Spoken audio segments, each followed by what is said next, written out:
My sister-in-law Tiffany worships at the altar of scientific parenting. She practically raises her son with a tape measure glued to her hand. When my nephew Braden came up just a fraction of an inch short on her spreadsheet, she panicked. Her immediate solution? Dragging the kid to get human growth hormone injections. In my past life, I tried to be the voice of reason. I warned her that blindly injecting hormones could cause his growth plates to fuse too early, trigger premature puberty, and actually end up stunting him forever. I told her to save the money and just let the kid play outside and eat right. Scared off by the high cost, she eventually compromised and dropped it. But years later, when an adult Braden got brutally rejected by a 5'9" stunner he was chasing, Tiffany twisted the knife. She told him, "That girl only rejected you because you're short. If your Aunt Jenna hadn't stopped me from getting you those treatments back then, you'd be 6'2" right now. Women would be throwing themselves at you." It was a ridiculous lie, but Braden soaked it up. Fueled by misplaced resentment, he tricked me into eating peanut powder, knowing full well I was deathly allergic. When I opened my eyes again, the darkness of death was gone. I was back. Back to the exact day Tiffany announced she was taking him for the shots. This time, I just waved my hand dismissively. "You guys are his parents and grandparents. Why are you asking me?" The suffocating sensation of my throat closing up vanished instantly. Clang. My spoon hit the edge of the casserole dish, the sharp noise snapping me back to reality. I looked around. The smell of meatloaf and tension hung in the air. I was back. I was reborn on my nephew's 6th birthday. My sister-in-law Tiffany was dishing out sides while preaching her biohacking parenting gospel. She was obsessed with raising the perfect specimen. According to her, my nephew Braden was a masterpiece of genetic engineering and strict scheduling. His height and weight were tracked on spreadsheets like he was a prize hog at the county fair. Suddenly, her eyes widened. She dropped the serving spoon, completely ignoring Braden, who was reaching for a roll,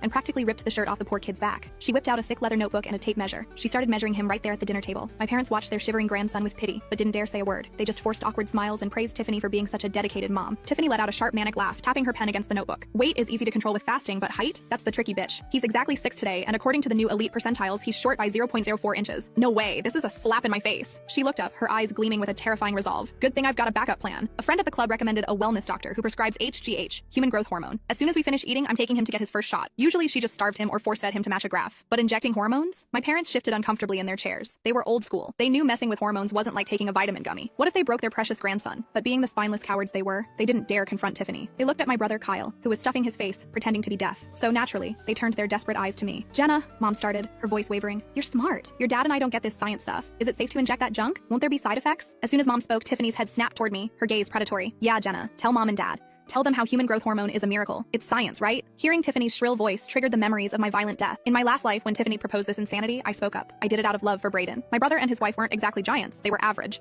But Tiffany was a control freak. If Braden gained an ounce, she'd starve him the next day. It was child abuse disguised as optimization. Back then, I pulled up medical articles on my phone. I warned her about the risks. Bone fusion, organ enlargement. I told her to let the kid eat a steak and play basketball, that he'd grow naturally. I begged her to see a real pediatrician, not some back alley quack. Empowered by my facts, my parents finally grew a spine and sided with me. Even Kyle, reading the room, told Tiffany to chill out. The hormone plan was scrapped. Braden grew up healthy. He was a good kid, or so I thought. But I didn't realize I had made a mortal enemy in Tiffany. She hated me for ruining her perfect creation. She spent the next decade brainwashing Braden, dripping poison into his ear every single day. She told him I was the reason he was average. She told him he was suffering because of his jealous aunt. At first, Braden didn't buy it, but Tiffany was relentless.